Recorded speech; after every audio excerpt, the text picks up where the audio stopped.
From satellite image, it shows clearly that the Euphrates River is extremely drying up. The Euphrates River is the longest and the most important river in the Middle East. Originating in Turkey, the Euphrates flows through Syria and Iraq to join the Tigris in the Shatt al-Arab, which empties into the Persian Gulf. Since the last 2 decades, the Euphrates is continuously drying up. Strangled by the water policies of Iraq's neighbors, Turkey and Syria, 3 years severe drought, and years of misuse by Iraq and its farmers, the river is significantly smaller than it was just a few years ago.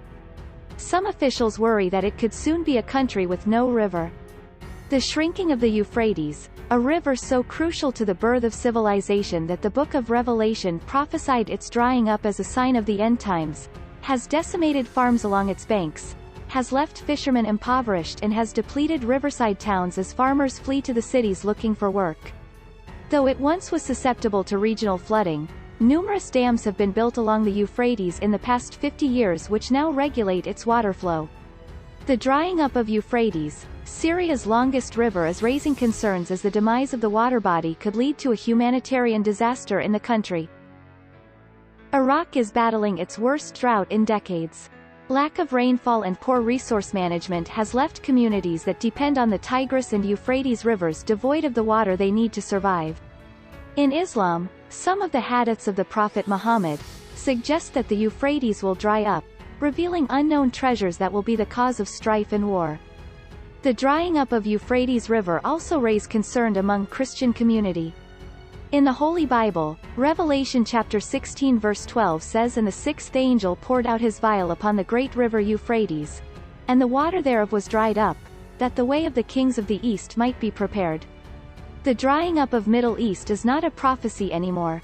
It is not a prediction. It is a fact that is happening. 5 largest lakes in the Middle East are already drying up.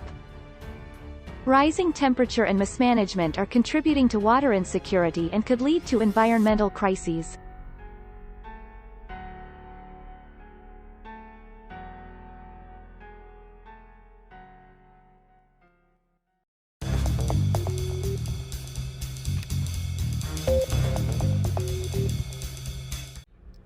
Alright, Twade Halbas and Hawashai, Twade Halbas and Hawashai, Barakta Yahweh, Barakta Hawashai, Barakta Yahweh, Barakta Hawashai, Kalpalai Halbas and Hawashai, Bachan Hawakakadach, give honor to the elder apostle of great Muslim Wu will, and share citation of action I put to the truth across the 4 corners of the earth to the fear and power of Halbas and Hawashai, that the hope will let, and who the world inwardly called God, his name Yahweh, and who the world inwardly called Jesus Christ, named Yahushua, or the Hebrew Israelite that consists of the so-called Negro, Latino, Native American, Indian, and those in line of descendants go back to the 12 tribes of Israel due to the scattering amongst the nations. All right, we'll do a video on this property.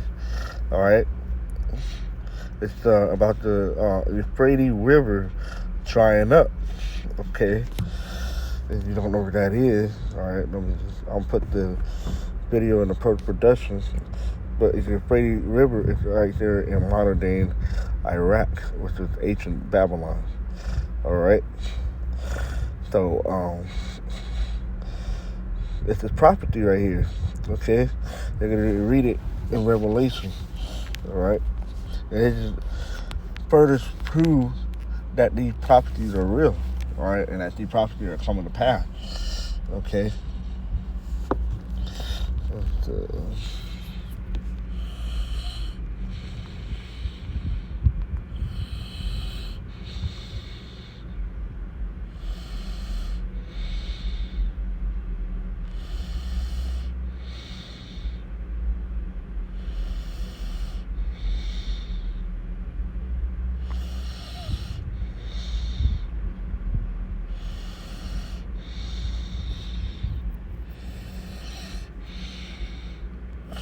Isaiah 42 and 9, it said, "Behold, the former things are come to pass, and new things which are prophecies, all right, they're coming to pass, okay, and new things do I declare, okay, before they bring forth, I tell you of them, all right." So before these things happen, all right, these future events happen, we're being told about it, all right, before they happen, all right, and these things are written in these scriptures thousands of years ago, all right, to happen now, okay? It's not the one I wanted. Rain down. There we go. This one I wanted. It's Isaiah 55 and 10. Whereas the rain cometh down and the snow from heaven, and returneth not thither, but watereth the earth, and make it bring forth the bud, that it may give seed to the sower and bread to the eater. Right. And that's how the prophecy is. All right. Just like how this water come down, it's not gonna go back into the sky. All right. The snow is not gonna go back up.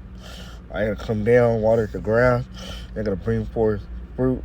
They're gonna bring forth the flower, the seed, and all that stuff. All right. That's how the word of the prophecy is. Okay. Verse 11, so shall my word be that goeth forth out of my mouth. It shall not return unto me void, but it shall accomplish that which I please, and it shall prosper in a thing whereto I sent it. See? So these prophecies are coming to forth. Okay? Why? Because it's not going to return unto void. All right? He said this is going to happen. It's going to happen. Why? Because his word said that it's going to happen. All right? He's a man that shall not lie. All right? And everything that he said is coming to pass. All right? And so we, the prophet, are here to tell you the things to come before they happen. All right? And one more before we get into the main scriptures on the topic. All right? The Euphrates River drying up. Okay?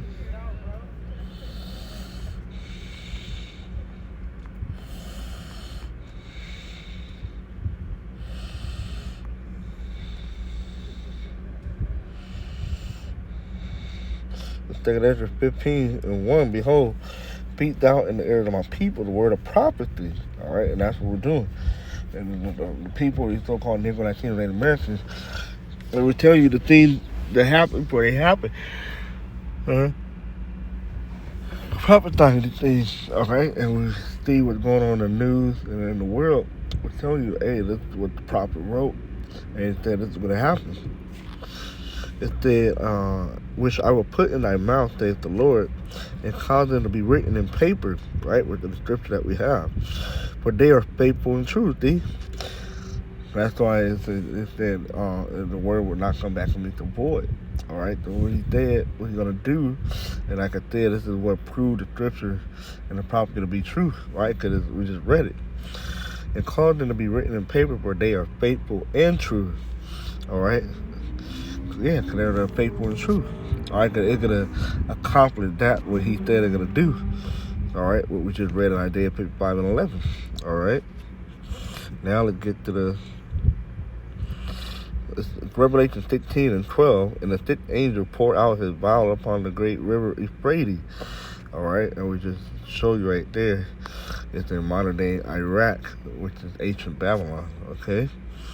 It's there, and the sixth angel poured out his vial upon the great river Euphrates, and the river thereof was dried up, that the way of the king of the east might be prepared. See that?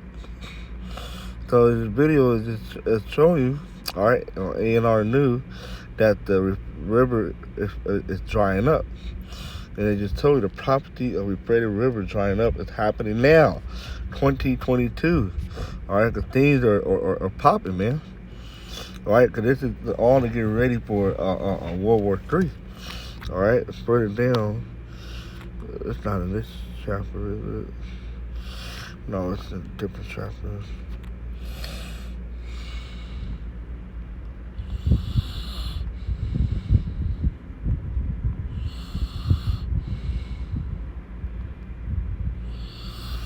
Oh, it's in the same chapter. All right, yeah. This is Revelation 16 and 16, and he gathered them together in a place called in the Hebrew tongue Armageddon. All right, which in the Hebrew is Harmageddon. All right, which is the mountain of truth. All right, and this is where it's going to take place in the Middle East. Okay, and that's why the river is being dried up, and that's why it said to make way for what? For the king of the east. All right, what was it that? All right, in verse 12, we read up. that the way of the king of the east might be prepared. Okay, like to get ready for World War III. Okay, but that's in Revelation 11. All right, 11 and 11, 11 and 14. And the second woe is past, which was World War II, and behold, the third woe cometh quickly, which is World War III. So we're in that time of war to be happening right now. Okay, we're going to Matthew 24. What? And go straight to the point. It's there for verse 7, or verse 6, and ye shall hear a word and rumors of war. See, which report. See that ye be not troubled, for all these things must come to pass, but the end is not yet, right? Because other things have to take place. All right, the mandatory shipping of the people with the M-O to the B, the M-O-T-B, all right, which is the Charagma in Revelation 13, okay? Time of Jacob's trouble. So all these things, that's why these are just the beginning of sorrow when you read down in verse 8. It's therefore nation shall rise against nation and kingdom against kingdom. See that? As it said to make way for the king of the east. What? For what? We're battling. All right? And there shall be famines and pestilences and earthquake in diverse places. See that?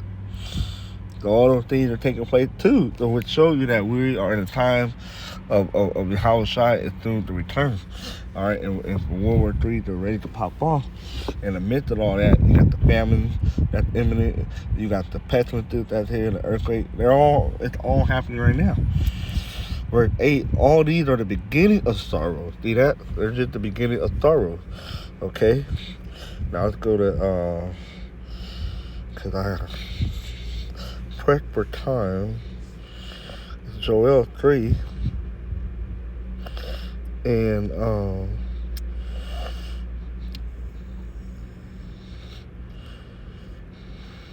two, I will altogether all nations and will bring them down to the valley of Jehoshaphat, which in the Hebrew word is Yahweh Shaphat, which means Yahweh is the most high name, who the world inwardly call God, Yahweh, and Shaphat is judgment in the Hebrew. So the Lord God, Yahweh, is going to judge the nation. And that's why the Euphrates River is drying up, make way for the king, the mountain of truth. Like all these nations, they're gonna fight down there out there in the Middle East in that area. Okay? And it will plead with them there for my people and for my heritage Israel, whom they had scattered among the nations and part of my land. Right? All the nations I had a part of scattering us on here on the earth. Okay, so that's why the Lord is doing this, so he can bring upon down judgment. Okay. I don't know, Ezekiel 38, something similar. Let me see. I got time for one more verse. It's Ezekiel 38 and 1, and the word of the Lord Yahushua came unto me, saying, Son of man, to the prophet, set thy face against Gog and the land of Magog, which is Russia, the chief prince of Meshach and Tubal, and prophesied against them. And thus saith the Lord. Okay, I want to jump down.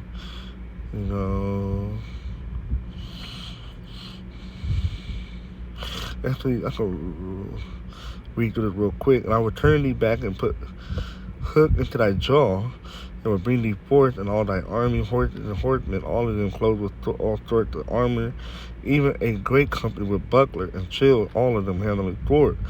Persia with the Iranians, all right, Ethiopia and Libya, with them, all of them with shield and helmet. And all these can be gathered to the valley of Jehoshaphat, all right, or Yehoshaphat in the Hebrew. Gomer and all his band, the house of Togarmah, in the north quarter, and all his band with many people to Turkey. Be thou prepared and prepare for thyself, thou and all thy company that are assembled unto thee, and be a guard unto them. Okay?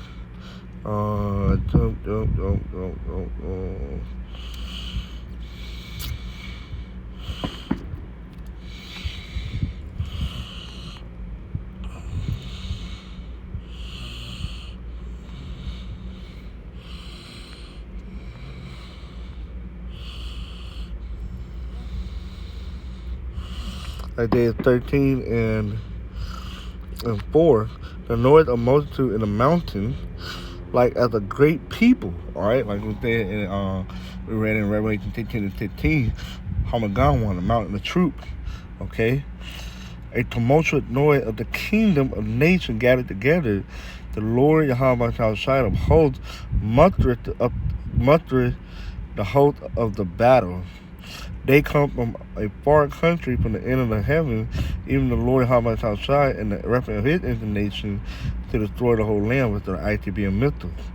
Okay, that's pretty much it I got for that.